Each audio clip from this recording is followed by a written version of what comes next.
Muy buenos días, hermanos. Abran sus Biblias, por favor, en Apocalipsis, capítulo 21, versículo 6. En esta mañana nos corresponde continuar el estudio detallado del libro de Apocalipsis bajo el eslogan que hemos tenido siempre en mente en nuestro corazón: Jesucristo, Cordero Vencedor.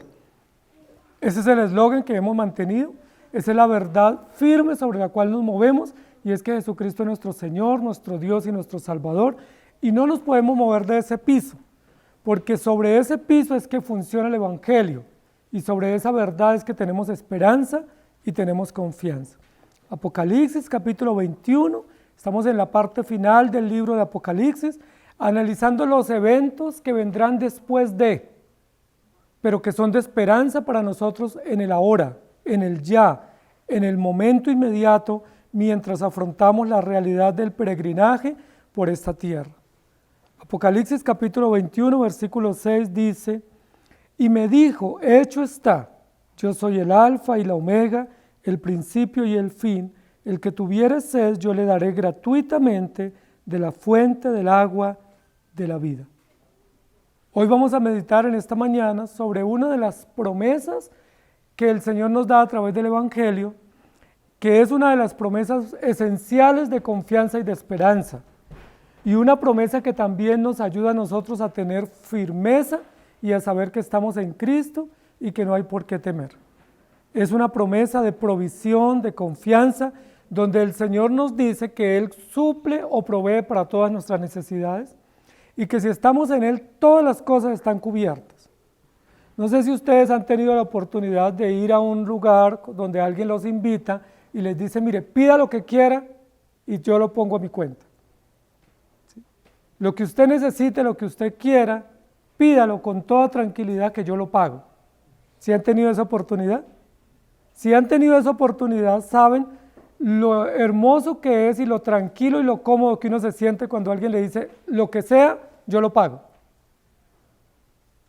Porque no tengo que estar preocupado por el valor del producto, no tengo que estar preocupado por cuando pase por la caja, no tengo que estar preocupado de decir: no puedo llevar esto porque no me alcanza, sino que esa persona nos ha dado la garantía que lo que nosotros pidamos Él lo va a pagar y que no nos debemos preocupar por el valor o por la cantidad, sino simplemente escoger lo que necesitemos. Muy bien, esa promesa o esa garantía es la que nosotros tenemos en Cristo Jesús. Cristo Jesús nos dice que Él nos va a dar o nos ha dado a lo largo de la historia de la redención todo lo que hemos necesitado para vivir y que todo ha sido puesto a la cuenta de Él, de tal manera que no debemos preocuparnos.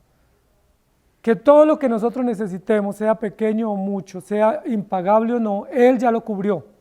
Y como Él ya lo cubrió, no nos cuesta a nosotros. Y nosotros no podemos preocuparnos de decir: no tengo este bien o no disfruto este beneficio porque me cuesta, porque ya Jesucristo asumió todo el valor. El capítulo 21 de Apocalipsis, en el 6, comienza diciendo: y me dijo, hecho está. Y recuerden que esa expresión inicial del versículo tiene que ver con una expresión que Jesús dijo en la cruz, que fue una de las últimas palabras de Jesús en la cruz. ¿Se acuerdan? Consumado es. O todo ha sido hecho, o todo ha sido pagado, o ya todo está saldado. ¿Sí? Esta es una frase corta, pero una frase categórica, que se asemeja a la mención de Jesús en el Calvario, cuando estaba pendiente de la cruz, cuando Él dijo: todo yo lo pagué. Y como yo todo lo pagué, no quedó nada para que ustedes tengan que pagar. No tienen que hacer ningún sacrificio, no tienen que añadir nada a la cuenta, no les quedó ningún porcentaje a ustedes. Todo ha sido total y plenamente saldado o plenamente pago, de tal manera que hecho está.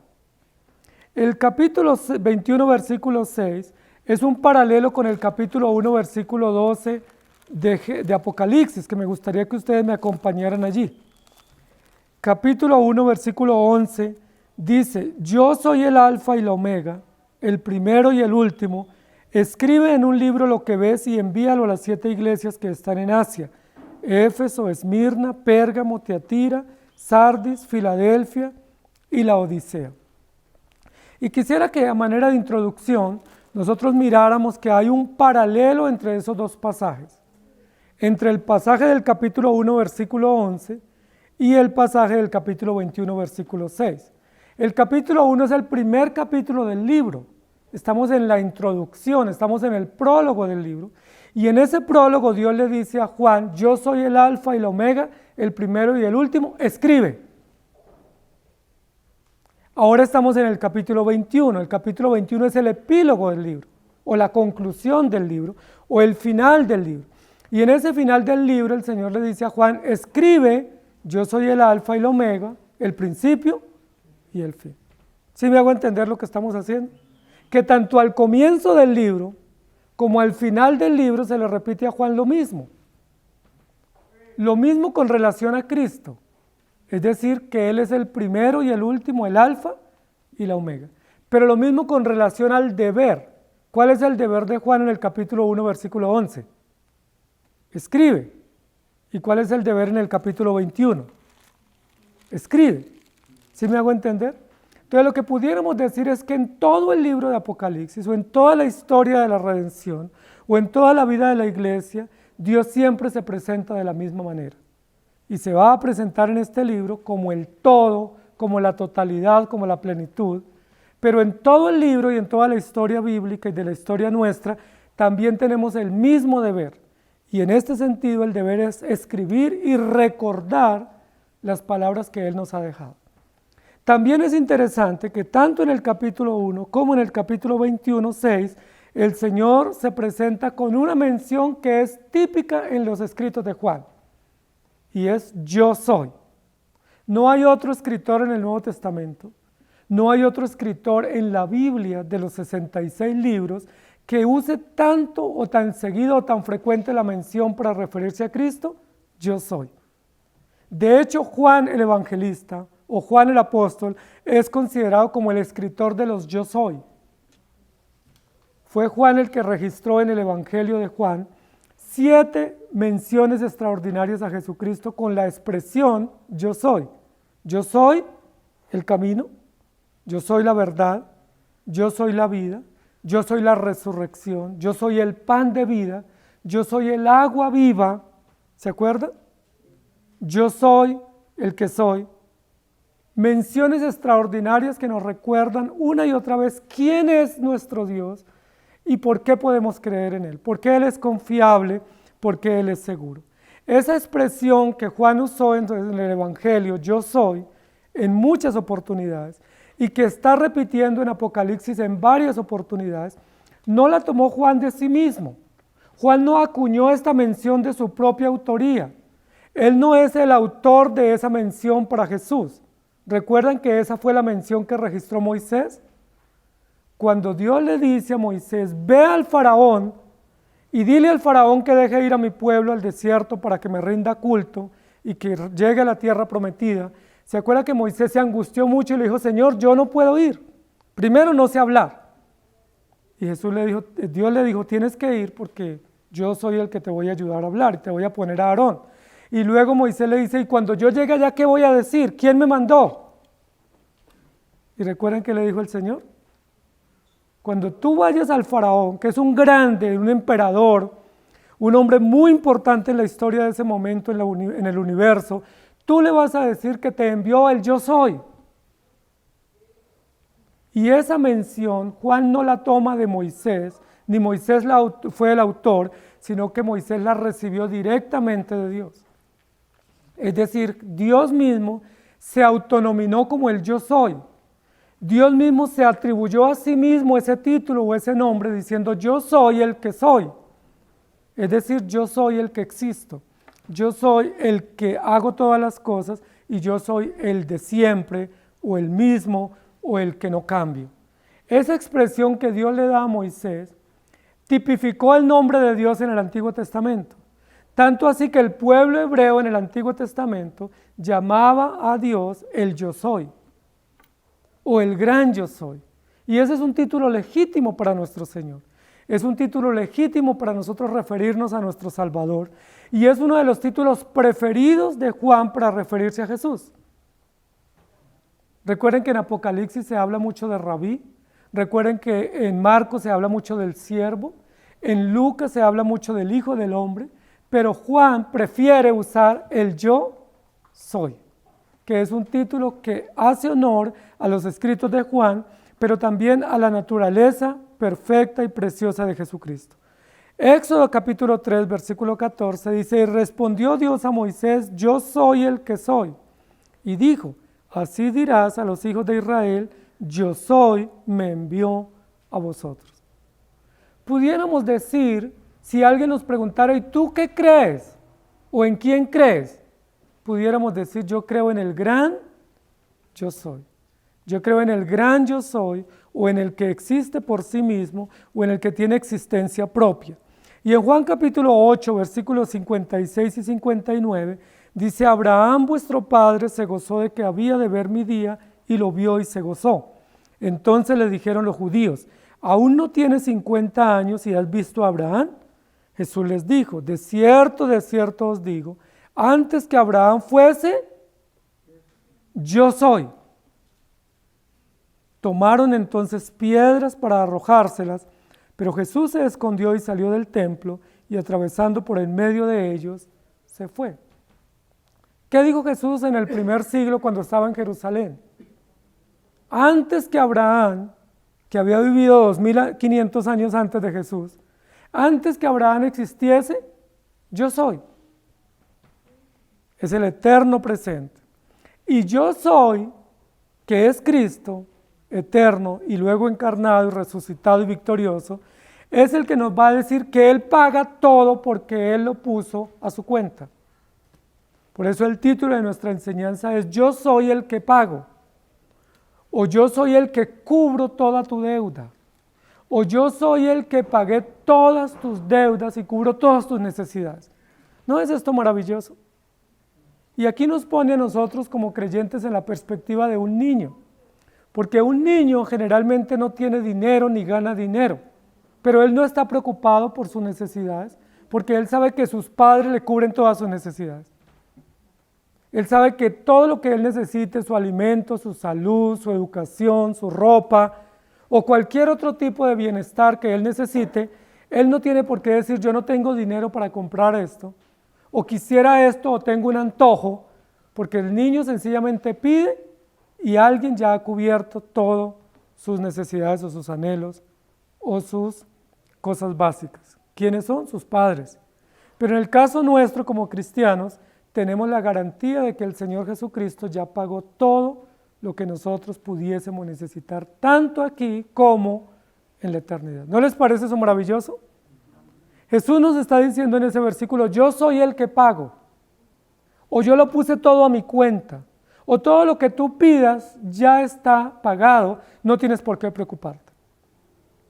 Ahora, es importante porque esa relación de lo que Él paga y de la garantía que nos da está relacionada de forma directa en el versículo con una necesidad básica. Los seres humanos fuimos diseñados por Dios con necesidades básicas. ¿Sabían ustedes eso? Y eso nos ayuda a entender que somos frágiles, que somos dependientes, que somos finitos. Porque hoy en día hay una idea, y es que los seres humanos somos prepotentes y que podemos defendernos por nuestros propios medios. De hecho, hay una pedagogía donde dice que los niños son los que proyectan su propio futuro y que cada uno es gestor de su propio proyecto y que cada uno es autónomo y que cada uno es capaz. Pero la Biblia dice que Dios nos creó con necesidades básicas. Si Él nos creó, nos diseñó con necesidades básicas, ¿qué es lo que Él espera de nosotros? Con esas necesidades básicas que no podemos cubrir, que dependamos de Él. Así como un bebé, cuando llega, cuando nace, él no puede buscarse su alimento, él no puede asearse, él no puede vestirse, él no puede hacer nada por sí mismo. ¿Él de quién depende 100%? De la mamá o del papá o de los adultos o de los padres que le suplan todas sus necesidades. Un bebé nace y es totalmente dependiente. No puede hacer absolutamente nada por su propia cuenta. Y por eso es devastador el cuidado de los niños, especialmente cuando están pequeños, porque tenemos que estar los adultos ahí todo el tiempo atendiendo cada detalle de ellos. Porque ellos no pueden ni siquiera voltearse de la cama. No pueden ni siquiera sostener su tetero. No pueden buscar nada, no pueden hacer nada, ni siquiera avisar qué necesidad tienen.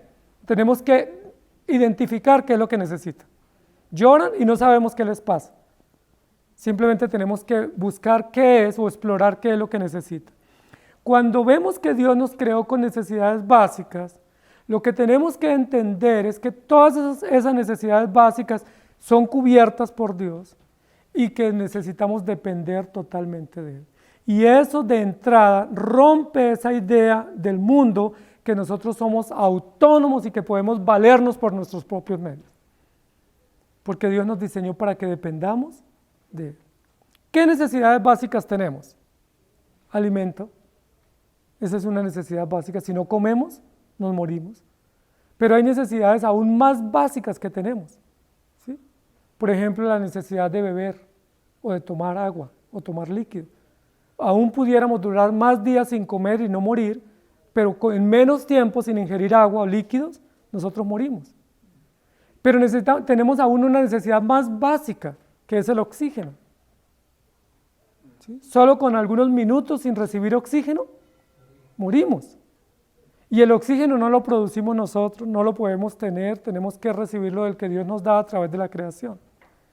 El agua tampoco la producimos nosotros. ¿Sabían ustedes que el agua es un bien natural no renovable que Dios nos da? Y que gran parte de la creación tiene agua y que nuestro ser está compuesto por más parte de líquido que sólido. Es interesante saber que el agua es una necesidad esencial para vivir. Por eso Dios creó tantas fuentes de agua, arroyos, ríos, lagos, mares, ¿sí? Lagunas, para que nosotros podamos tener ese líquido preciado para suplir o para abastecer nuestra necesidad básica. Todos ustedes tienen agua en su casa. Esa es una de las obligaciones de todo gobierno, ayudar o facilitar para que haya agua de consumo en los hogares o en los municipios o en las regiones. ¿Por qué? Porque si no hay agua, no hay vida, no podemos vivir. Y de uno de los servicios que más esencialmente usamos en las casas es el agua. Nos pudiera faltar otro servicio, pudiéramos bandearnos si nos faltara otro servicio, pero si nos falta agua, ¿qué hacemos? Enseguida nos angustiamos, tenemos que buscar la manera de solucionar. Aquí el texto nos va a hablar de cómo el carácter de Dios o el carácter de Cristo tiene una relación directa con nuestras necesidades básicas. Y quiero que lo notemos de esa manera en esta mañana. En capítulo 1, versículo 11 de Apocalipsis, la relación directa está entre el carácter de Cristo y la iglesia, o el mensaje a las iglesias. Pero en Apocalipsis 21 hay una relación directa entre el carácter de Cristo y las necesidades básicas. Pero pone el Señor una necesidad básica para nosotros, que es la necesidad del agua, la necesidad de ingerir agua o líquidos. Yo soy el que pago. Quiero que tengan eso en mente en esta mañana, que Jesús se toma el privilegio o el derecho de anticiparnos o de darnos la garantía de que Él cubre todas nuestras necesidades, que no tenemos por qué tener angustia, que no tenemos por qué pasar temores o soledades, o no tenemos por qué desesperarnos mirando o buscando quién suple nuestras necesidades, porque ya están cubiertas, porque ya están satisfechas, porque ya fueron saldadas, no solo de manera eterna en la cruz por Cristo, sino de manera diaria para todas nuestras necesidades de supervivencia o de subsistencia, como personas, como familias y como hijos de Dios. Lo primero que yo quiero que miremos aquí en el versículo es, y me dijo, hecho está, yo soy el alfa y la omega. Yo soy el alfa y la omega. Esta mención ya la hemos estudiado en otros textos de Apocalipsis, pero la vamos a considerar nuevamente en esta mañana porque vuelve a estar aquí presente en el texto y no podemos pasarla por alto.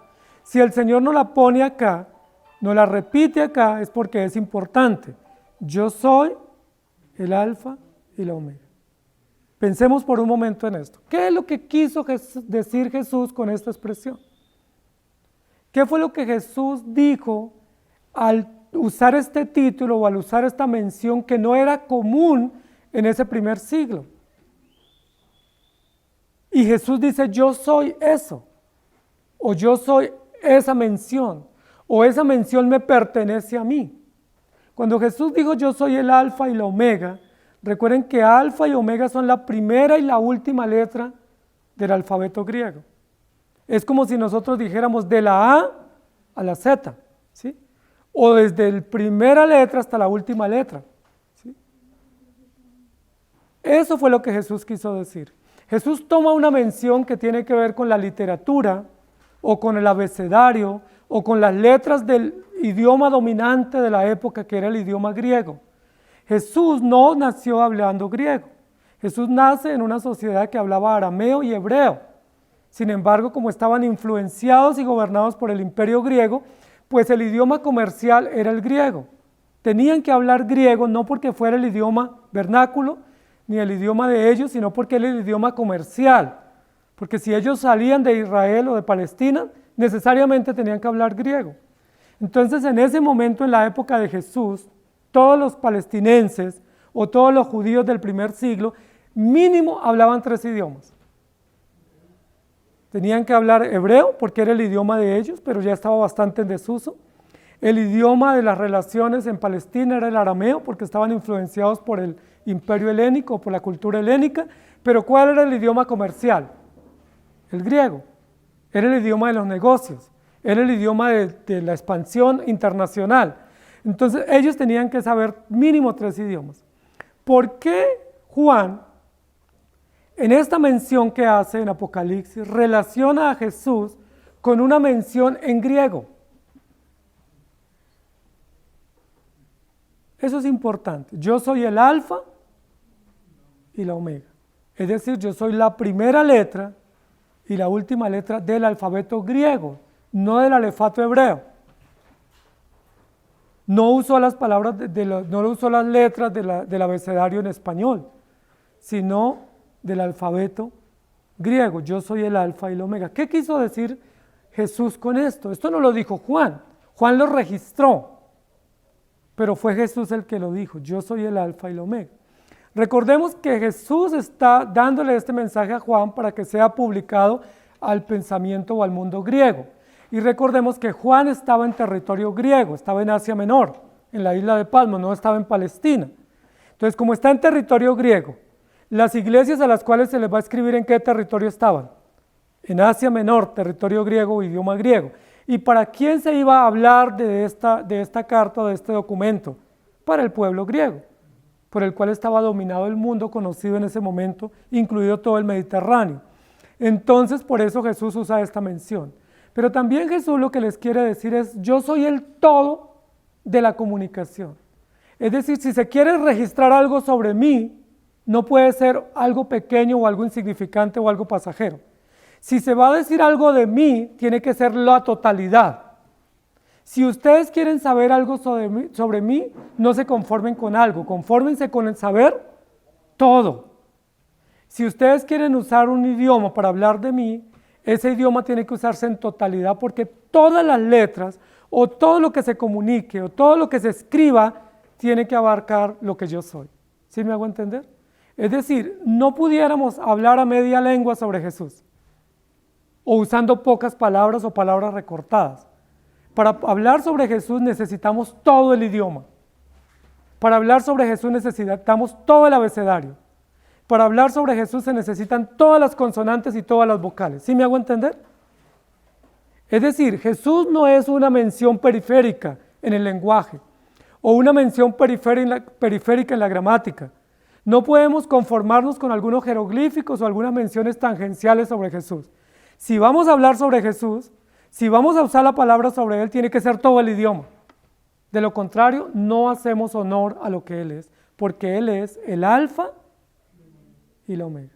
Es decir, se tiene que escribir su nombre con todas las letras, se tiene que hacer mención sobre Él con todo el idioma y usar todo el lenguaje para que podamos realmente describirlo en plenitud. Había muchos escritos en el primer siglo. Había una proliferación de documentos, especialmente gnósticos y especialmente de filosofía griega en el primer siglo. Fue un siglo muy abundante en literatura. Los griegos fueron muy dedicados a la escritura. Recuerden que había filósofos estoicos, había filósofos atenienses, había una cantidad de filósofos en ese momento y todos estaban escribiendo y había mucho gnosticismo. Pero Juan es el único escritor al final del siglo que está escribiendo el Evangelio. Y por eso Jesús le hace mención a Juan, Algo así, permítame decirlo, como todos los demás están escribiendo muchas cosas. Y muchos hablan de mí con medias letras o con pocas letras, pero tú vas a escribir de mí con todas las letras. ¿Sí me hago entender? Todos los demás hablan cositas sobre mí, o hacen menciones o alusiones a mí, pero no son ciertas, no son fieles ni verdaderas. Para que sea fiel y verdadero tiene que usar todo el alfabeto, o todas las letras, o toda la gramática, o todas las menciones para que se haga justicia a mi nombre, porque yo soy el alfa y la omega. Lo que Jesús está diciendo aquí es, todo el lenguaje habla de Dios y debe ser usado para su gloria y para su mención. Y aquí nos está diciendo, recuerden que mencionamos al comienzo, que aquí vamos a hablar de necesidades básicas. Si Él es el alfa y la omega, como efectivamente la Biblia lo registra, si Él es el que todo lo gobierna y todo lo domina en la comunicación, si Él es el eje de la palabra, si Él es el centro del mensaje, pues podemos pedir lo que necesitemos que Él nos lo va a dar. Recuerden que en Mateo Jesús dijo, pedid y se os dará, buscad y hallaréis, llamad y se os abrirá. ¿Recuerdan eso? Y también hay otra mención donde dice, ustedes no tienen porque no piden, o ustedes piden pero piden mal. La Biblia nos habla de que debemos pedir, y mire que vuelve y nos pone en la perspectiva de un niño. ¿Qué caracteriza a un niño? Que pide mucho, todo el tiempo pide, ¿cierto? Todo el tiempo está diciendo, yo quiero, deme, necesito, tengo hambre, tengo sed, quiero esto, quiero aquello. Y ellos no miran si tenemos dinero o no, ellos no miran si ya acabaron de comer o no, sencillamente quiero, deme. Y a veces nos angustia a nosotros eso y les decimos, pero ya comiste, o no tengo dinero. Pero ellos siempre, ¿qué hacen? Deme, deme, deme. La Biblia lo que nos está diciendo aquí es, Dios nos creó dependientes. Nos creó no para que satisfagamos nuestras propias necesidades por nuestros propios medios, sino que nos creó para que dependamos de Él. Y no debemos tener temor a pedir, porque cada vez que pedimos, ¿qué es lo que estamos diciendo? Que somos dependientes, es decir, que no tenemos esa provisión y por eso necesitamos que alguien nos la dé, pero también estamos garantizando y afirmando que Dios es nuestro proveedor. ¿Sí me hago entender? O sea, cada vez que le pedimos a nuestro Dios decimos dos cosas, que no tenemos nosotros, es decir, que tenemos necesidades, que somos dependientes, carentes, pero también afirmamos que Él es nuestro fiel y soberano proveedor. Por eso la Biblia dice que pidamos. Si no pedimos, ¿qué estamos diciendo? Que yo no necesito, pero también que estoy diciendo que Él no es mi proveedor, que yo dependo de mi propia fuente o de mis propios recursos. Y es importante que entendamos que Él es el alfa y el omega, es decir, Él es el que cubre todo, Él es el que suple todo, Él es el que responde todo, y no debemos tener temor a pedir. La Biblia no dice que Él es el omega, es decir, el final, ni solo el alfa, es decir, el principio, sino que Él es el alfa y la omega, es decir, Él habla de la totalidad. Como cuando nosotros hablamos hoy en día hay una mención común y es el ABC, ¿cierto? Dice alguien, es que está en el ABC, ¿sí? O él sabe el ABC, o está apenas aprendiendo, está en el ABC, o usamos las menciones finales de las letras de nuestro abecedario, ¿cierto? ¿Sí? Hasta la Z, ¿cómo es que decimos? X, Y, Z. Pero Jesús no hace solo una mención al principio ni solo al final, sino a la totalidad. Es decir, todo lo que necesitemos, toda necesidad básica que tengamos, ¿a quién debemos pedirle? ¿A quién es el único? ¿Quién es el que nos da garantía de que nos va a proveer? ¿Quién es el único que nos autoriza y nos da seguridad de que podemos ir a Él con tranquilidad de que Él nos va a suplir? Miren que no es el gobierno. La Biblia no dice si tiene necesidades pídele al gobierno, no dice si tiene necesidades ve donde el vecino, no dice si tiene necesidades pues desespérate. ¿Qué dice la Biblia? Si tiene alguna necesidad, ve a mí, o cuéntame a mí tus necesidades, o acércate a mí con confianza que yo te voy a suplir. Hebreos capítulo 1 versículo 3 dice, el cual siendo el resplandor de su gloria y la imagen misma de su sustancia, y quien sustenta todas las cosas con la palabra de su poder, habiendo efectuado la purificación de nuestros pecados por medio de sí mismo, se sentó a la diestra de la majestad en las alturas. Él es la imagen del Dios invisible, y Él tiene toda autoridad y todo honor. Y aquí en este capítulo está hablando desde el trono donde está sentado y dice, yo soy el que suplo todas tus necesidades. Esa es una gran garantía para nosotros, porque nosotros tenemos un proveedor por excelencia que se llama Jesucristo. Y tenemos una garantía, y es que cualquier situación, sea de necesidades físicas, sea de necesidades emocionales, o sea cualquier necesidad espiritual, podemos ir a Él en cualquier momento, a cualquier hora del día o de la noche, en cualquier circunstancia, con toda seguridad que Él nos va a escuchar. Dice la Biblia que su oído no se ha acortado para no oír, y que su mano tampoco se ha reducido para no proveer. Es decir, siempre está con los brazos abiertos, siempre está con los oídos atentos, siempre está con los ojos abiertos, pendiente, qué necesidades tienen sus hijos, y Él nos las suple oportuna y generosamente. Dice la Biblia que Él suele darnos más abundantemente de lo que nosotros esperamos y anhelamos. Que Él nos da manos llenas para que nosotros tengamos más de lo que nosotros necesitamos. ¿No es eso maravilloso? Y eso también nos ayuda a tener contentamiento y gratitud, porque muchas veces solemos pensar que nos faltan cosas cuando la Biblia dice que todo lo tenemos provisto de Él. Colosenses 1:7 dice, como lo habéis aprendido de Epafra, nuestro consiervo amado, que es un fiel ministro de Cristo para vosotros. Y luego en Apocalipsis 1, 11 al 13 y 17 al 19, que decía, yo soy el alfa y la omega, el primero y el último. Escribe en un libro lo que ves y envíalo a las 7 iglesias que están en Asia, Éfeso, Esmirna, Pérgamo, Tiatira, Sardis, Filadelfia y Laodicea.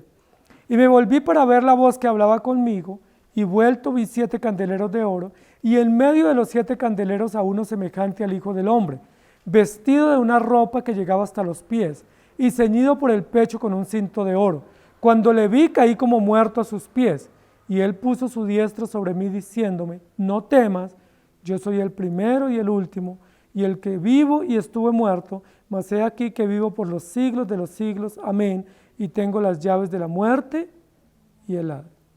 Lo primero que nosotros tenemos que resaltar en este texto es que el Señor nos suple todo lo que necesitamos. ¿Cómo sabemos eso? Porque la Biblia lo dice, yo soy el alfa y la omega. Es decir, en toda tu vida, durante el transcurso de tu vida, desde el principio hasta el final, desde el comienzo hasta el final, Él está con nosotros. Y no está simplemente como espectador, está como director de la orquesta, está como gobernador, como proveedor, como sustentador nuestro, de tal manera que no nos falta absolutamente nada. Suficiente tengo yo. ¿Recuerdan que fue la mención que usó Esaú cuando se fue a encontrar con Jacob? Cuando Jacob le iba a llevar una gran ofrenda para mitigar la culpa y para tranquilizar los ánimos de Esaú y que no le peleara o no se enfrentara con él, dice la Biblia que Esaú cuando vio esa ofrenda le dijo, ¿y qué es esto, hermano mío? Y él dijo, es una ofrenda que yo mando para tu Señor. ¿Y recuerdan cómo le respondió Esaú? Suficiente tengo yo, quédate con eso. Sí, eso es tuyo, no lo necesito, yo tengo suficiente.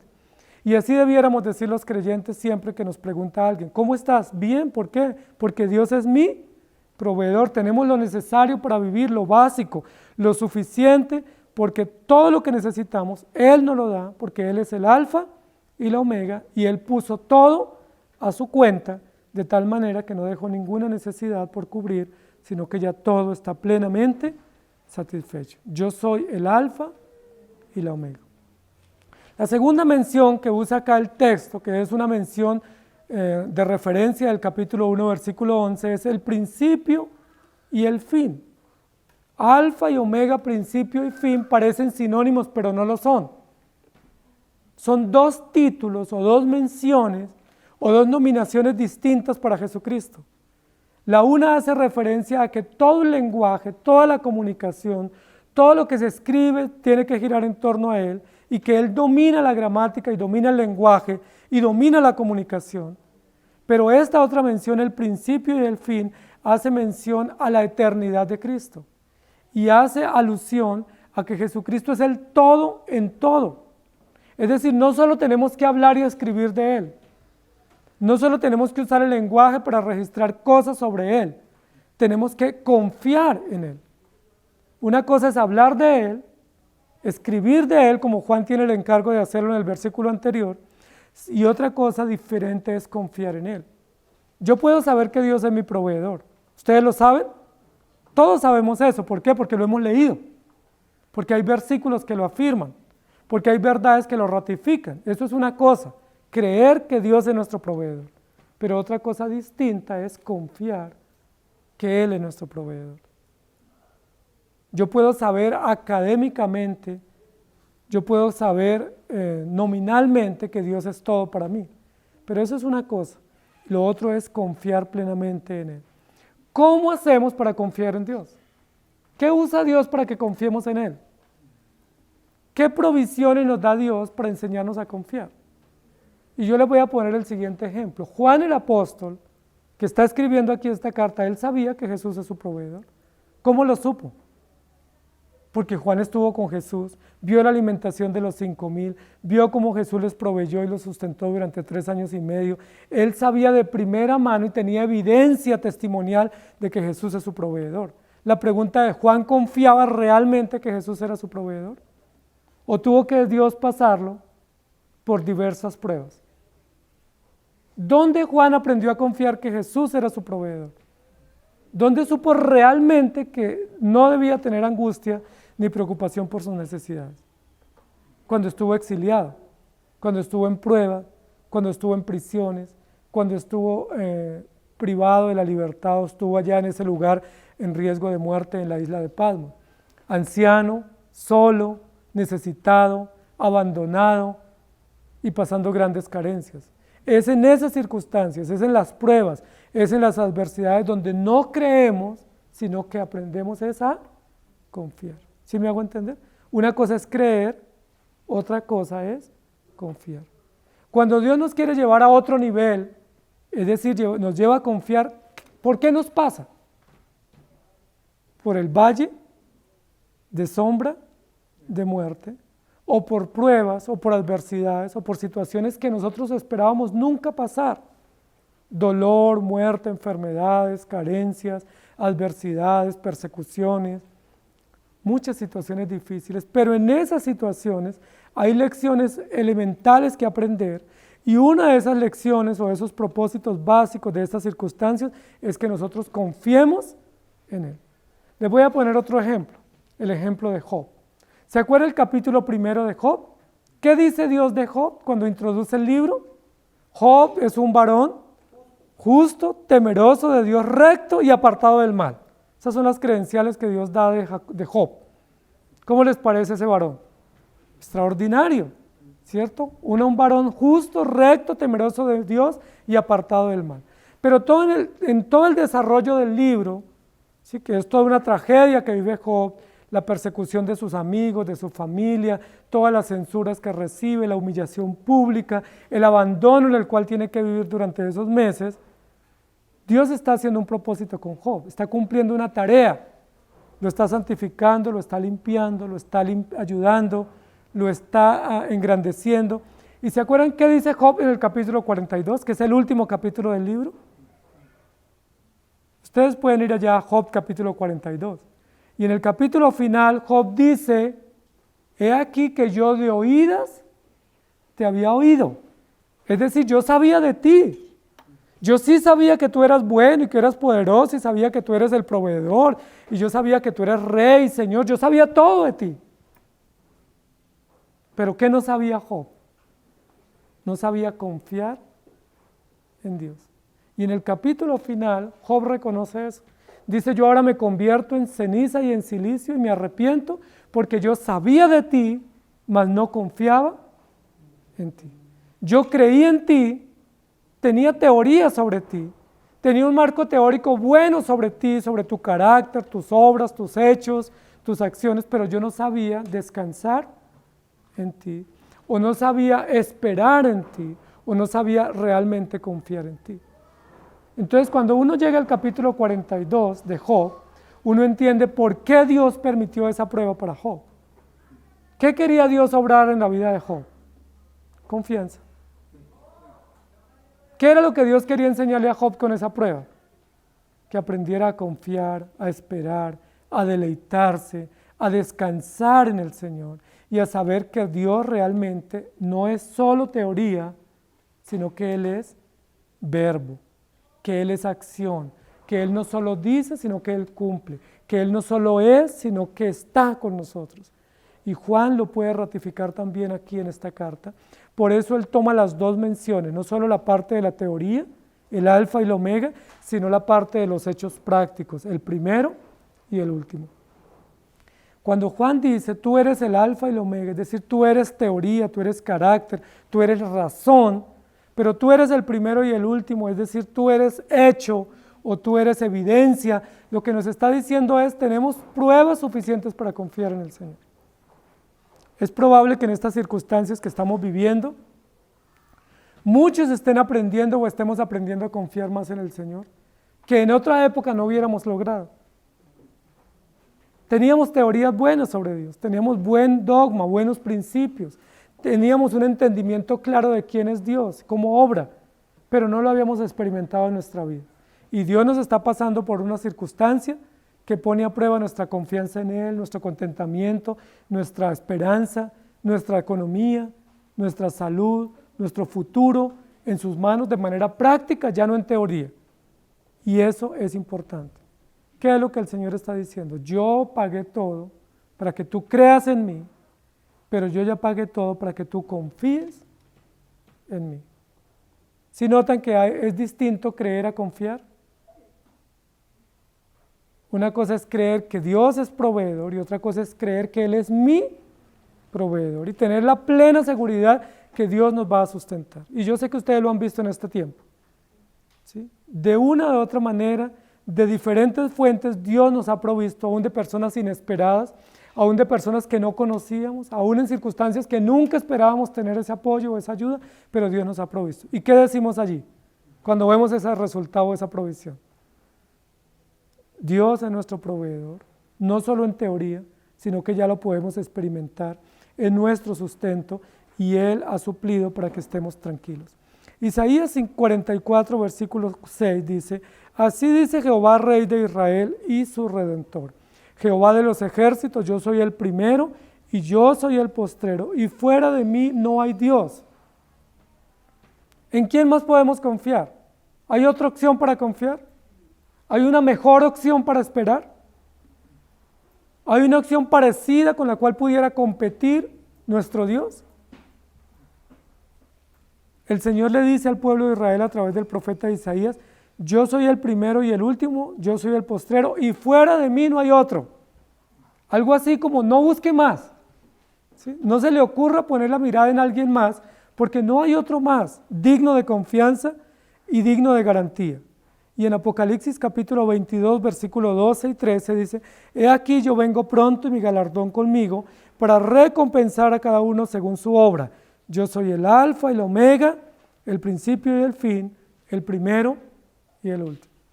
¿No les parece a ustedes interesante que esa mención alfa y omega, principio y fin, postrero y último, aparezca en el libro de Apocalipsis en el capítulo 1 y en el capítulo 22? Es decir, el primer capítulo y el último capítulo, gráficamente dándonos a entender que de manera literal, de manera real, el Señor lo es todo. No solo abarca toda la historia, no solo está durante toda nuestra vida, sino que nos da garantía de que Él es confiable, que es veraz y que es seguro para nosotros.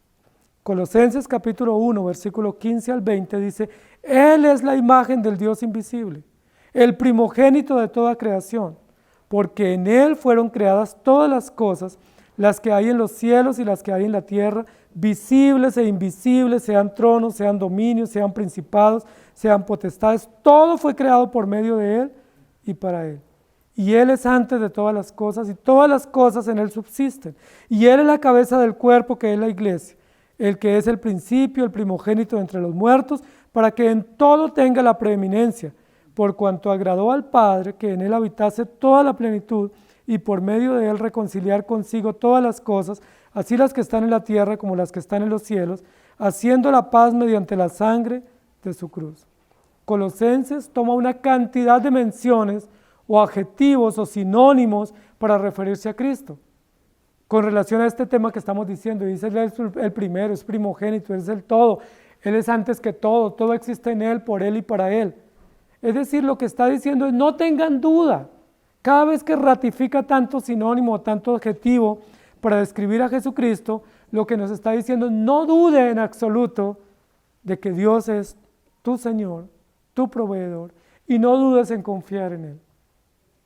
Ustedes saben que la confianza es una de las cosas más frágiles que tenemos en las relaciones humanas. Es tan difícil construir confianza. Es tan difícil restablecer la confianza cuando se ha roto. Es tan difícil confiar en alguien. Es una de las luchas que más tenemos los seres humanos en cualquier tipo de relación.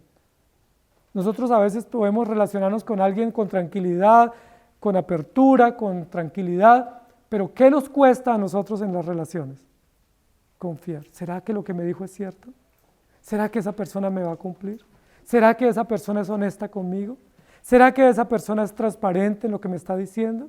Y eso nos cuesta. Y a veces nos vamos para la cama, nos vamos para nuestra casa cavilando y diciendo, yo no sé si pueda confiar en esa persona. Yo no sé si todo eso bonito que me dijo sea seguro. ¿No les pasa a ustedes? Nos cuesta. Y solo por un pequeño detalle de esa persona incumplió un compromiso, incumplió una cita, o lo pillamos en una palabra maldicha, o hablando mal de alguien, y enseguida nosotros decimos, esa persona no es confiable. Ya no puedo confiar en esa persona. Se echó a perder la confianza. ¿Y cuánto cuesta restaurar la confianza en alguien?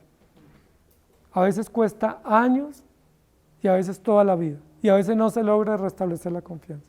Y uno dice, yo ya no puedo confiar en esa persona. ¿Qué es lo que nos está diciendo la Biblia?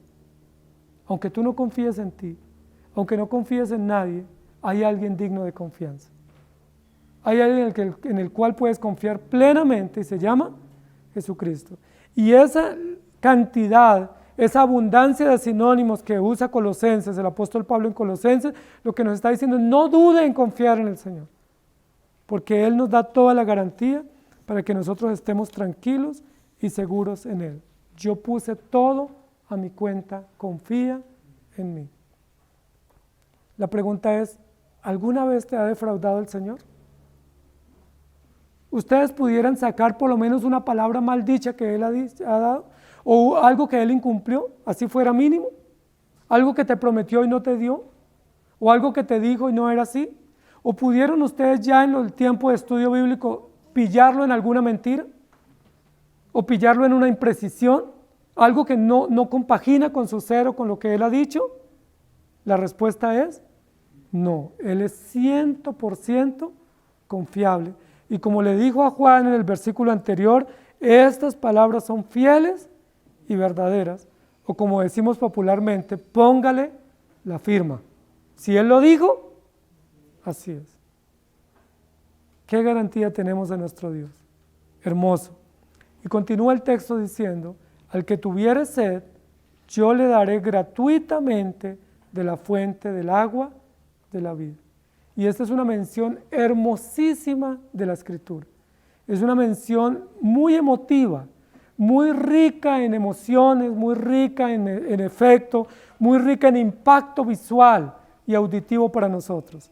El que tuviere sed, yo le daré gratuitamente de la fuente del agua de la vida. ¿Se acuerdan que dijimos de necesidades básicas? ¿Se acuerdan que dijimos que una necesidad básica, elemental que tenemos los seres humanos es el agua o la bebida? Pero ¿sabían ustedes que hay básicamente dos tipos de sed? Que Dios nos creó con dos tipos de sed, una sed física o anatómica y una sed espiritual. Que Dios nos diseñó con dos tipos de sed, así quiso hacerlo Él. La sed física o la sed anatómica la saciamos con agua, ¿sí? Con líquido. Y la sed espiritual la saciamos con Cristo. Así nos diseñó Dios. Dios nos diseñó dependientes, frágiles y necesitados. Y aquí lo que va a hacer mención es a una de las necesidades más elementales que tenemos los seres humanos. De hecho, desde que un bebé nace hay que darle agüita o líquido. Los primeros meses se alimenta solo con líquido. ¿Por qué? porque es una necesidad básica que él tiene para poder subsistir. La Biblia está tomando esa mención. Y recuerdan cuando el Señor le dice a Adán, con el sudor de tu frente ganarás el pan. Si él tiene sudor en su frente en la consecución del sustento, ¿qué es lo que él más necesita? ¿Comer o beber? Beber. Porque con el sudor, es decir, con fatiga y con esfuerzo se gana el pan, y cuando uno se fatiga, ¿qué le da? Sed o ganas de consumir líquido. ¿Recuerdan que el Señor le dice a Eva, con dolor darás a luz tus hijos? ¿Qué pide una mujer cuando está dando a luz y está en esa angustia? ¿Qué le da? Sed, necesidad de consumir líquido. Y recuerden que el agua fue lo primero que Dios creó en Génesis capítulo 1. Antes que crear los animales, antes que crear las plantas, antes de crear el hombre, ¿qué creó el Señor? Los ríos, el agua suficiente. Hermanos queridos, lo que la Biblia nos está diciendo aquí es, Dios es la fuente de toda provisión, no solo de la comida, sino del agua, también del oxígeno. Y al que tuviere sed, si hay alguien que tenga sed, venga que yo le daré gratuitamente hasta saciarse. Y aquí vamos a hablar de algo muy importante, y es que Dios no nos da migajas. El Señor no nos da de a poquitos, no nos pone un gotero para que recibamos. ¿Cómo nos da Él? De manera abundante y suficiente hasta que nos saciemos, hasta que quedemos satisfechos, hasta que quedemos totalmente provistos. ¿Recuerdan la mención que hace el rey David? Joven fui y he envejecido y no he visto justo desamparado ni su descendencia que mendigue pan. Ese texto, que es un texto histórico, una conclusión de vida de la providencia del Señor para David y su descendencia, dice, yo pasé por joven y ya soy anciano. Es decir, he tenido un recorrido durante la vida, y durante todo mi recorrido por la vida, si de algo puedo dar fe, si de algo puedo testificar, es que no he visto a ningún justo desamparado. Y no he visto a nadie de la descendencia de los justos que tenga que mendigar pan. ¿Eso cómo se llama? Generosidad de parte de Dios. Eso se llama abundancia de parte de Dios. Eso se llama cantidades alarmantes, sobreabundantes que Dios da a sus hijos para sustentarnos. Lo que está diciendo el rey David al final de sus días es, yo puedo tener una lista de cosas que he visto, pero también tengo que incluir ahí que nunca los justos pasarán necesidad, ni nunca los hijos de los justos tendrán que mendigar. Y ustedes pueden decir si eso es verdad o no. Ustedes pueden ratificar con sus hechos y con su vida si eso que dijo el rey David es verdad y nos pudimos unir a esa mención. Es posible que ustedes no estén viejos como David, que estén jóvenes o que estén comenzando a vivir, pero ustedes aún comenzando a vivir pueden decir, joven fui o joven soy y no he visto a nadie desamparado. Aún siendo joven no he visto que haya un justo de que Dios abandone o un justo que tenga que mendigar. Y yo les pregunto, ¿Dios los ha desamparado? ¿Ustedes han visto a sus hijos desamparados? ¿Ustedes han visto a los hijos de los creyentes desamparados? Que no tengan para comer, que estén abandonados, que estén mendigando. ¿Alguno de ustedes ha tenido que ir a mendigar esos días? ¿Alguno de ustedes ha tenido que coger una bolsa y pararse afuera de un supermercado a pedir limosna? ¿Por qué no han tenido que hacerlo? ¿Porque trabajan mucho? ¿Porque tienen mucho dinero ahorrado? ¿O porque tenemos un Dios justo y poderoso? ¿Por qué no nos paramos en una esquina a mendigar o tenemos que causar lástima en una avenida o en un semáforo? Porque tenemos un Dios generoso que nos da todo lo que necesitamos y que nos suple de manera satisfactoria para cubrir todas nuestras necesidades. Y eso es gracias al Señor, no a nuestro mérito, porque algunos de ustedes no tienen trabajos estables, algunos de ustedes no han tenido ingresos estables, algunos de ustedes han tenido limitaciones de salud, pero pese a todas esas circunstancias, inestabilidad en los trabajos, problemas de salud, que no tengamos profesiones que nos renten, aún pese a todas esas situaciones, lo que no nos ha faltado es sustento y provisión. Amén. Y tenemos que dar gracias a Dios. No podemos decir lo contrario, porque decir lo contrario es meternos en problemas con el Creador. Decir que no tenemos es poner a Dios mentiroso y decir que Él no ha sido justo y compasivo con nosotros.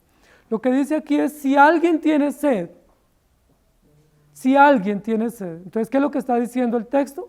Nadie debe tener sed de los creyentes, porque ya todos los creyentes hemos sido provistos y tenemos la fuente a nuestra disposición.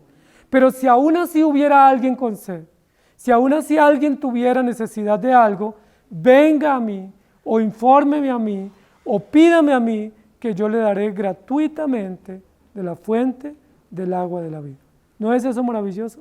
No debe haber nadie con sed aquí, por una simple razón, porque ya Dios es nuestro proveedor, porque ya nos ha saciado. Hay muchas menciones en la Biblia al agua, ¿sí? Y viene a mi mente una, y es cuando el pueblo de Israel salió por el desierto, salió de Egipto y comenzó después de pasar el Mar Rojo. ¿Recuerdan qué fue lo primero que tuvieron? Sed. Y le reclamaron a Moisés, y reclamaron a Dios, y dijeron, era mejor no haber salido de Egipto, por lo menos teníamos agua. ¿Y se acuerdan qué hizo el Señor? Le dio la orden a Moisés de golpear la peña, dice que brotó agua viva o una fuente de agua abundante y todos se saciaron. Y hoy un lugar en la historia bíblica que Dios llama el agua de la rencilla o el agua del reclamo, porque ellos pensaron que Dios no les iba a proveer, blasfemaron, protestaron, murmuraron contra Dios y contra Moisés, y dice la Biblia que Dios les proveyó agua, pero ese lugar se llamó hasta hoy el agua del reclamo, el agua de la rencilla, el agua de la murmuración. ¿Por qué? Porque ustedes y yo no podemos murmurar contra Dios. Ustedes y yo no podemos murmurar contra la vida. Ustedes y yo no podemos reclamar a Dios. ¿Por qué? Porque Él siempre nos ha provisto y nos ha provisto bien y nos ha dado aún más de la cuenta. Si ustedes miran sus alacenas, si ustedes miran sus closets, si ustedes miran sus hogares, se dan cuenta cuán generoso ha sido Dios para ustedes. Aún más generoso que para otros miembros de sus familias, posiblemente. De pronto tienen más que sus vecinos. De pronto tenemos más que nuestros padres o nuestros abuelos. ¿Por qué? No porque nos ganamos la lotería, ni porque tengamos a alguien que nos gire cada mes, sino porque tenemos un Dios generoso y compasivo que nunca nos ha abandonado, ni nunca lo va a hacer. Y no podemos reclamarle a Él. Viene a mi memoria otro texto y es el texto de Juan capítulo 4. Jesús y el encuentro con la mujer samaritana. ¿Recuerdan? Una mujer que salía al mediodía a recoger agua en un pozo porque no tenían agua potable en su casa como nosotros tenemos. No tenía tantas llaves como tenemos nosotros en cada casa para tomar agua limpia y agua al alcance. Esta mujer tenía que ir a la hora inadecuada donde nadie salía a recoger agua porque era una mujer despreciada en el pueblo de Sicar. Nadie la quería, nadie quería encontrarse con ella. Todo el mundo se burlaba de ella y le gritaban improperios y sandeces, y esta mujer tenía que ir a la hora donde más sol hacía, que nadie salía a recoger agua para la provisión del hogar del día, ella iba a recoger. Pero en ese día común, donde siempre salía a recoger en ese horario, se encontró que junto al pozo había un personaje muy especial. ¿Se acuerdan quién? Jesucristo. Y ella al ver a Jesús le dice, ¿por qué no me da agua usted? ¿Por qué no me saca el agua? Siempre me toca sacarla con esfuerzo, porque esa no era tarea tan fácil para las mujeres. Y como todos iban en las mañanas, se encontraban los grupos de personas, se apoyaban. Y entre todos ayudaban a tirar la soga y a pasar los baldes para sacar el agua del pozo, de lo profundo del pozo. Era una tarea difícil para una mujer sola y una mujer que a la luz del rayo del sol tenía que recoger. Pero en esa oportunidad se encuentra con ese personaje que es Jesús y ella encuentra una bendición muy extraordinaria. Ella estaba buscando agua para saciar su necesidad básica de alimento y de sustento, pero ella no contaba con algo y es que ella estaba muy sedienta de una sed que solo puede saciar Jesucristo. ¿Recuerdan qué tipo de mujer era? ¿Se acuerdan? Era una mujer infeliz, era una mujer frustrada, era una mujer humillada públicamente, era una típica mujer para hacer tendencia hoy en día en las redes por persecución contra la mujer o por feminista o antifeminista. Pero esa mujer encuentra en Jesucristo en esa mañana o en ese mediodía la esperanza que ella estaba buscando. Ella fue por agua para el alimento y el Señor le sacia la sed espiritual. Y el Señor le dice, si me pidieras a mí, yo te daría. ¿Qué es lo que Jesús le está diciendo a ella y a nosotros? Que ella sí estaba buscando saciar esa sed, pero estaba buscando en el pozo equivocado o en la fuente equivocada. ¿Dónde estaba yendo esta mujer? Al placer, a la diversión, a los diversos tipos de relaciones con hombres, para saciar, para mitigar la soledad que ella tenía tan terrible, la angustia, la miseria que ella enfrentaba cada día, tener que esconderse en su propio pueblo, tener que salir a escondidas a sacar agua para su sustento. ¿No es eso una miseria para una persona?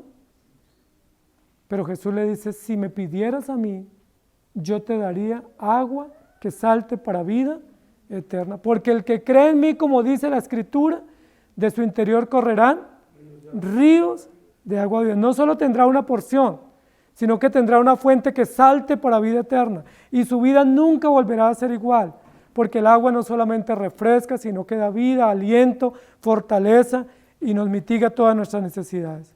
El Señor lo que nos está diciendo aquí es, si alguien tuviera sed, venga a mí y beba.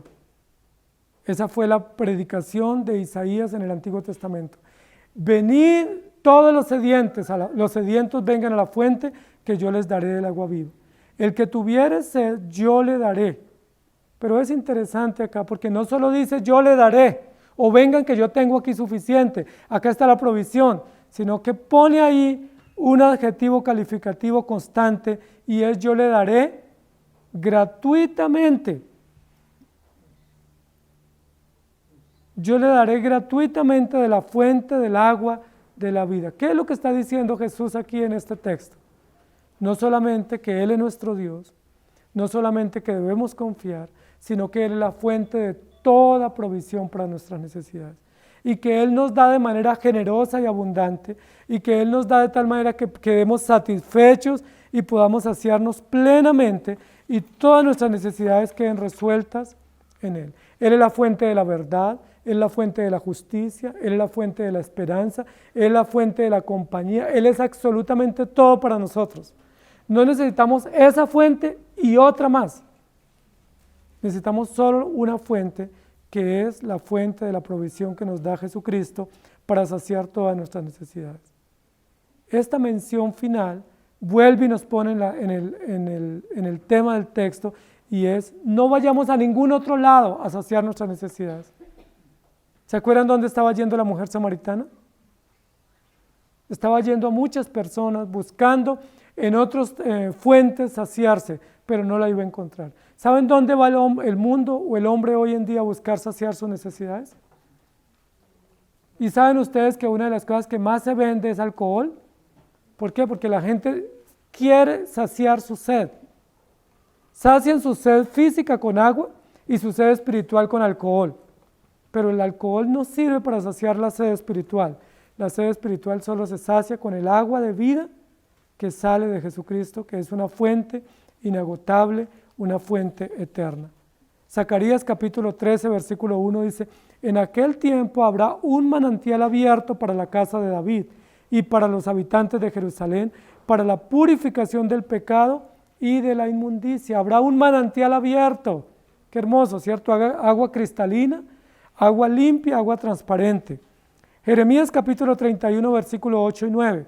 He aquí yo los hago volver de la tierra del norte y los reuniré de los fines de la tierra, y entre ellos ciegos y cojos, la mujer que está encinta y la que dio a luz juntamente. En gran compañía volverán acá, irán con lloro, mas con misericordia los haré volver, y los haré andar junto a arroyos de aguas, por camino derecho en el cual no tropezarán, porque soy a Israel por padre y a Efraín por primogénito. Los haré andar por arroyos de agua, por fuentes de agua, por manantiales cristalinos de agua, dando a entender que cuando estamos con el Señor, toda nuestra sed se sacia y no tenemos que ir a buscar a ningún lado, nada, absolutamente nada, porque ya estamos plenos y completos en Jesucristo. Isaías capítulo 12, versículo 1 y 3. En aquel día dirás, cantaré a ti, oh Jehová, pues aunque te enojaste contra mí, tu indignación se apartó y me has consolado. He aquí, Dios es salvación mía, Me aseguraré y no temeré, porque mi fortaleza y mi canción es Jehová, Jehová quien ha sido salvación para mí. Sacaréis con gozo aguas de las fuentes de la salvación. Ese texto nos dice que la salvación es una fuente, es como un gran río donde tomamos cada momento todo lo que necesitamos para saciarnos. Y en Isaías 35, 6 y 7 dice, entonces el cojo saltará como un ciervo y cantará la lengua del mudo, porque aguas serán cavadas en el desierto y torrentes en la soledad. El lugar seco se convertirá en estanque y en sequedal, el sequedal en manaderos de agua. En la morada de chacales en su guarida serán lugar de cañas y juncos. Y en Isaías 41, 18 al 20 dice, en las alturas abriré ríos y fuentes en medio de los valles. Abriré en el desierto estanques de aguas y manantiales de aguas en la tierra seca. Daré en el desierto cedros, acacias, arrayanes y olivos. Pondré en la soledad cipreses, pinos, bojes juntamente, para que vean y conozcan y adviertan y entiendan todos que la mano de Jehová hace esto y que el Santo de Israel lo creó. ¿Qué es lo que dice el versículo? ¿Tiene sed? Yo le proveo. ¿Está en el desierto? Aún en el desierto habrá agua. ¿Le está dando muy duro el sol? Le pondré árboles que le cubran el sol y usted pueda tener una sombra para protegerse. No hay un agua en ese lugar, entonces árboles que sean manadores de aguas o proveedores de aguas. ¿Sabían ustedes que Dios creó árboles que ayudan a ser como provisiones de agua? Los que son campesinos saben eso, que hay árboles que se siembran donde uno quiere que emane agua. Sí, donde uno quiere que haya una fuente o que haya un bebedero para los animales, hay que sembrar esos árboles. Y son los árboles que el Señor menciona aquí en esta parte final del texto. En la soledad cipreses y bojes juntamente, que son árboles que ayudan a proveer agua o a traer agua del fondo de la tierra para saciarnos. Luego en Isaías 43, 18 al 20, dice, no os acordéis de las cosas pasadas, ni traigáis a memoria las cosas antiguas. He aquí que yo hago cosa nueva, pronto saldrá a la luz. ¿No la conoceréis? Otra vez abriré camino en los desiertos y ríos en la soledad. Las fieras del campo me honrarán, los chacales y los pollos del avestruz, porque daré aguas en el desierto, ríos en la soledad, para que beba mi pueblo, mi escogido. Y tengo más textos acá, Isaías 41, 1 al 5, Isaías 48, 19 al 20, Isaías 49, 10, que dice que Dios es la fuente de toda provisión. La pregunta es, ¿tiene usted sed? Si tiene sed, venga al Señor y beba. No hay otra fuente. No podemos indicarle un lugar mejor donde ir. ¿Tiene sed? ¿Se siente agotado, angustiado, sin fuerza, sin energía? ¿Se siente reseco? Venga al Señor. Él es la fuente. Vayan al Señor todos los días. Vayan y beban de la fuente y verán cómo los refresca, los lava, los alienta y les da todas las condiciones suficientes para vivir. Salmo 73, 10 dice, por eso Dios hará volver a su pueblo aquí y aguas en abundancia serán extraídas para ellos.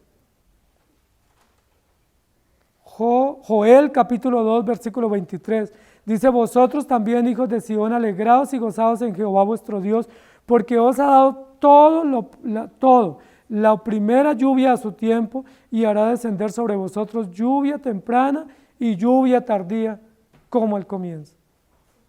Hermanos queridos, lo que nos está diciendo aquí el texto es, si Dios es el todo en tu vida, no tienes por qué estar pasando necesidades. Si estás pasando necesidades es porque no confías en mí.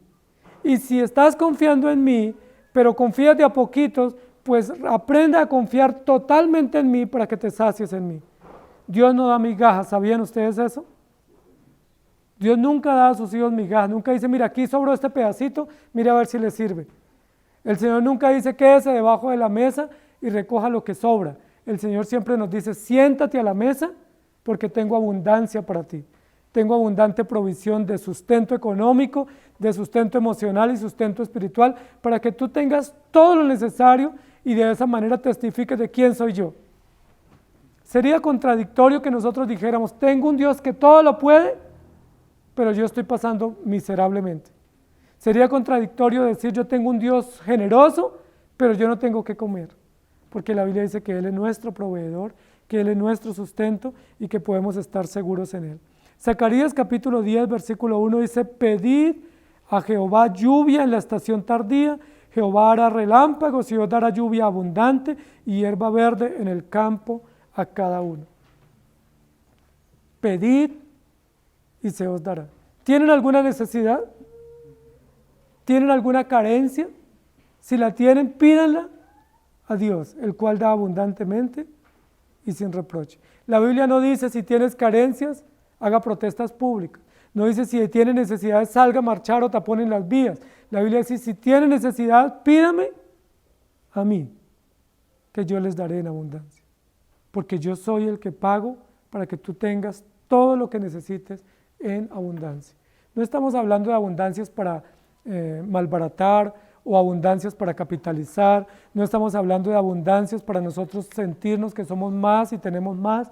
Estamos hablando de abundancia para tener lo básico, para tener lo necesario, lo esencial, y de esa manera agradecer al Señor.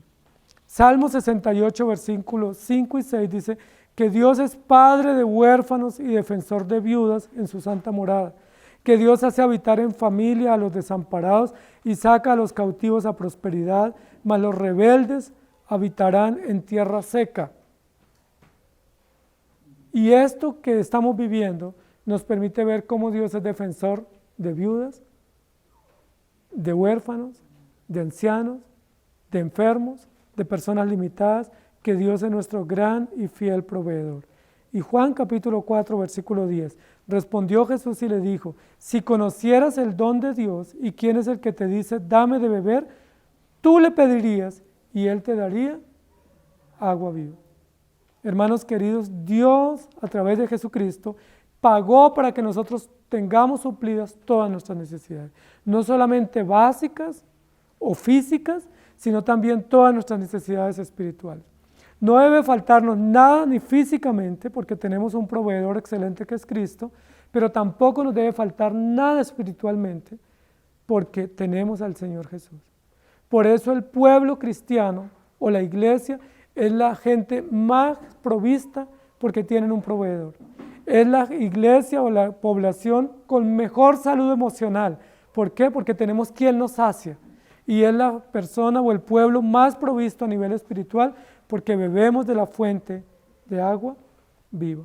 El texto termina diciendo, le daré gratuitamente de la fuente del agua de la vida, es decir, del agua que salta para vida eterna, en la cual no tendrán que volver a sacarla. Esa fue la promesa que Dios le dio a la mujer samaritana. Si yo le doy de esa agua, nunca más tendrá que volver aquí a sacar agua. Porque yo ya le he provisto y he suplido todas sus necesidades. Hermanos, si nosotros pasamos necesidades, puede ser por dos cosas. Una, por falta de confianza en el Señor. Por falta de saber confiar y aprender a confiar en el Señor.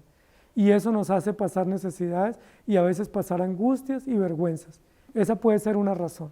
O la otra razón es que usted pasa necesidades porque tiene unas pretensiones mayores de lo que Dios le está dando. Es decir, que usted es más ambicioso de lo que Dios naturalmente le proveyó, con lo cual debe estar contento. Si es así, nunca estaremos satisfechos. Recuerden que dice la Biblia que es la sanguijuela la que dice siempre, dame, dame, dame, y no se sacia. Pero Dios nos ha dado lo necesario.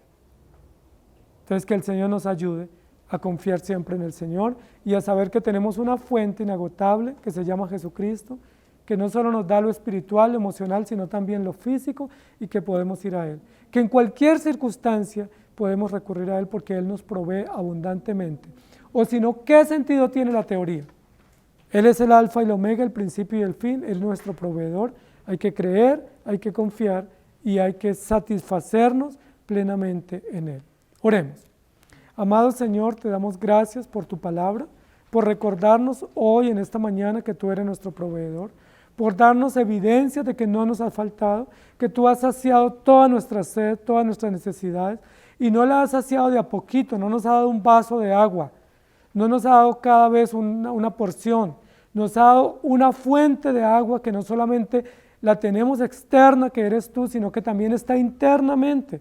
Dice la Biblia, de su interior, de lo más profundo de su ser, brotarán, correrán ríos de agua viva. Somos un pueblo que no solamente recibimos, sino que tenemos para dar, tenemos para compartir. Con el sediento, con el hambriento podemos compartir, con el que está en angustia podemos darle el mensaje, porque de nuestro interior brotan ríos de agua viva, porque así ha sido tu promesa y así lo has obrado en nuestros corazones.